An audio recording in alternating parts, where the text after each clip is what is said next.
Now let's talk about the so-called middle income trap.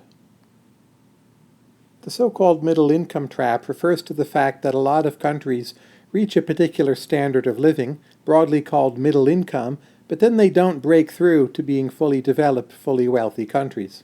If you look at this graph here, you can see that Japan has broken through, and you can see that South Korea has broken through, Singapore and Taiwan, but most developing nations, they reach this certain level, it's the group banded in here, and then they more or less stick there. They grow slowly, and they do not, as I said, fully develop.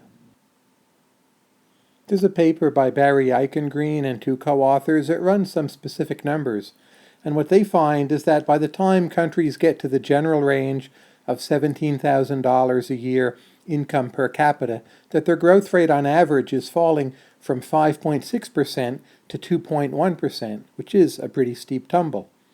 They also find this is especially likely for societies as they get older and countries which had driven their earlier growth with an artificially low real exchange rate.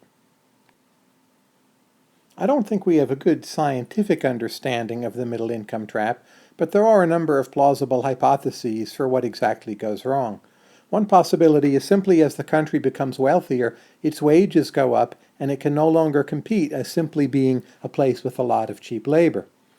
There's also the possibility that labor migration runs dry, so a lot of countries generate a lot of economic growth just by sending people from the quite unproductive countryside to relatively productive cities. It's simply a transfer of human resources, but this transfer cannot go on forever. It's harder to take people in cities and make them much more productive than it is to simply ship people from the countryside to the city. It's also the case that in these countries the demographics may slow, more people get older and there are fewer energetic young people entering the labor force. Very important is that it may be hard for countries to keep on moving up the value chain. So for instance, Mexico has gone successfully from just growing tomatoes to growing tomatoes and producing automobiles. But it would be much harder for Mexico to become the next innovator, say producing the next Google or the next Facebook, or inventing the design for the next iPhone. In general, economic growth, as you get wealthier, it depends increasingly on innovation, and innovation is much harder than simply copying what already developed countries do, but at lower wage levels. For all these reasons, and possibly more, this may be motivating the so-called middle income trap. The United States is one country which is continuing to grow. It may not be growing at its previous peak rates, but it is growing somewhat and innovating somewhat nonetheless. But we can see by looking at the United States just how hard this is, how many pieces of the puzzle have to fit together just right for notions such as the iPhone or Google or Facebook to have been possible. As mentioned before, some countries have broken through the middle income trap, such as Japan and South Korea.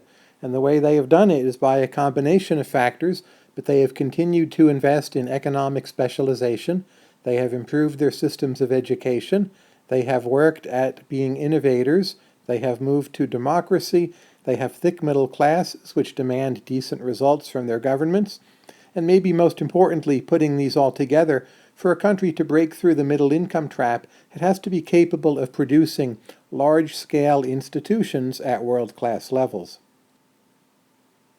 Very often the middle income trap is discussed today in the context of China.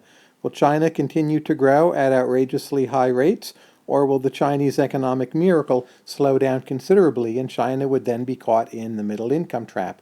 Of course, there are economists on both sides of this debate. The China optimists say the country has a lot more building to do and a lot more people it can make productive, and that fundamentally the productive institutions are on the right track.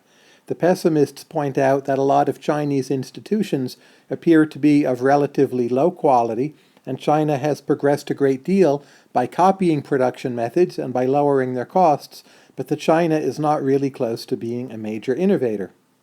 And if we refer back to the Barry Eichengreen paper, it seems China does very much have two features which characterize those countries which tend to get stuck in middle-income traps, namely slowing demographics and having been a country which relied in the past on an artificially low real exchange rate for growth. This debate continues, and of course, time will tell. To read more on the middle income trap, I recommend that you Google to these sources, which are all online, and for some general readings, you can simply try Googling middle income trap.